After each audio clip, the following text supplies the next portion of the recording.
Okay, let me take y'all back to the summer of 2008.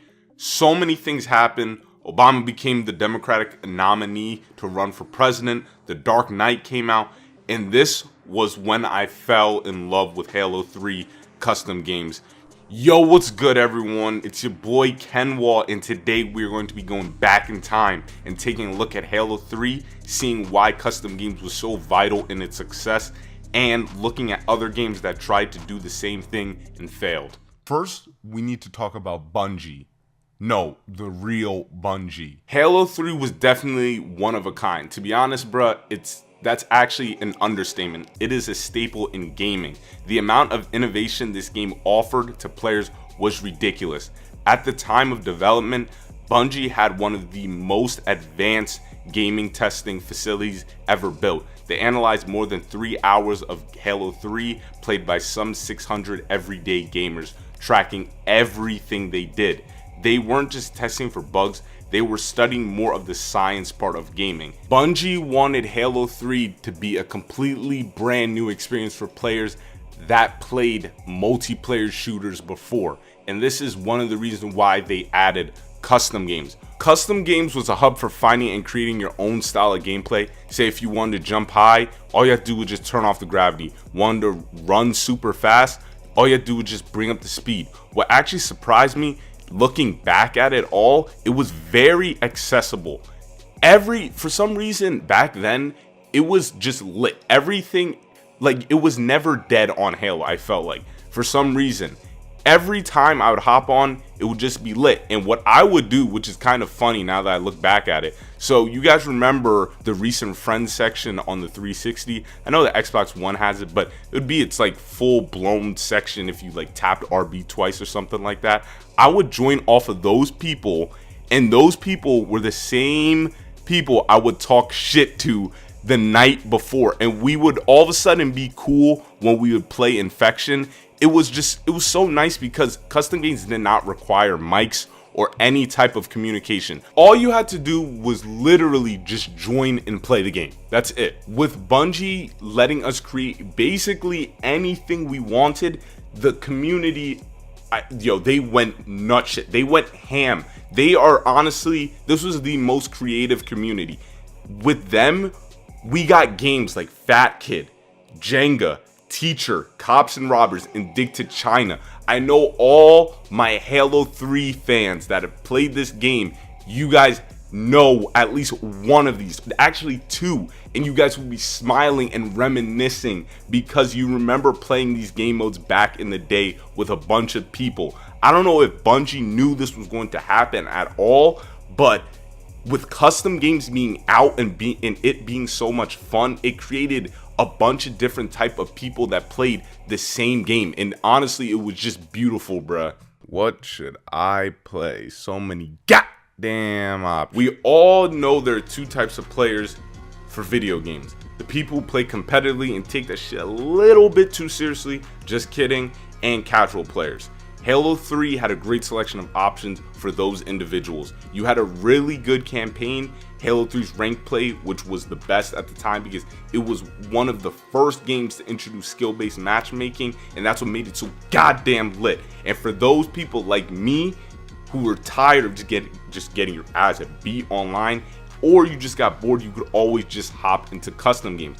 This made it so that players would not get bored of doing the same thing over and over again. That is why custom games is so essential to Halo 3's success. Custom games did a great job at trying to appeal to everyone. Halo at the time was competing with Call of Duty, but Halo was doing a great job keeping up with Call of Duty.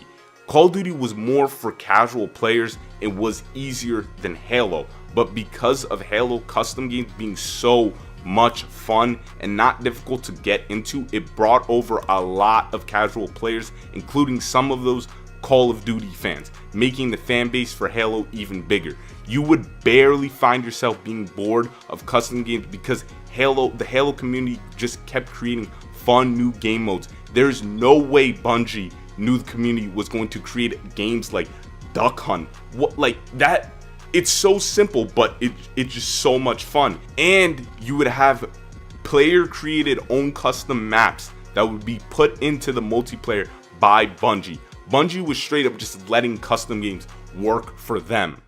Damn, that sounded so much fun. What happened? So after Halo 3's lifetime, custom game just was not the same in any other Halo game. But what surprised me the most is how there still hasn't been a game that has done it better. And that confuses me because you know how some of these game companies work. They love to hop on the bandwagon. Look at Fortnite, everyone needs a battle royale mode. But it's fine to have more battle royale games because they're fun, but the thing that I have a problem with is like with Call of Duty and Battlefield, their base games, the main games, don't complement the battle royale mode. It just does not fit, which it's another thing this is like kind of a sidetrack kind of thing, but Halo's gameplay kind of complements it. So say there's a battle royale in Halo. Let's say you drop in like ODST, then you land, crash on the planet Reach where a bunch of Spartans have died, so you pick up their gear, or you could just pick up an overshield. And then, like any other battle royale game, you're trying to look for weapons, which you've always done in Halo. You're always trying to pick up the sword or the rocket before the other person. I'm not saying it would be great, but what I am saying is it's not too far-fetched compared to Battlefield and Call of Duty. My bad, guys, got distracted. Speaking of Fortnite has the playground mode, which is good, but it doesn't bring people who play different games just to play not battle royale, playground just for Fortnite. Everyone's still playing the battle royale mode the most, which it should be, but it's not like Halo 3's where it was like you had a specific type of community that just strictly played the playground mode. Far Cry 5 had something like this, but not a lot of people talked about it from what I'm hearing, and from what I saw, it was just people recreating siege maps and putting it into Far Cry 5. GTA is probably one of the closest, but at the same time, Grand Theft Auto is made up of custom games, so that kind of doesn't count. But just to make sure, tell me if you guys have found any games with custom games like this, and just tell me if I was wrong about Far Cry or about any of these games, because I could be wrong. It's just me. Everyone's wrong. Not everyone's perfect. So just let me know in the comment section. Bungie was very unsatisfied with the creation of Halo 2.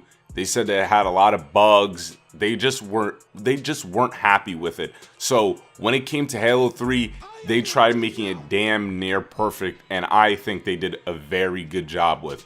Like I said before, Halo 3 custom games is just one of a kind, and I think Bungie definitely knew that during the development process.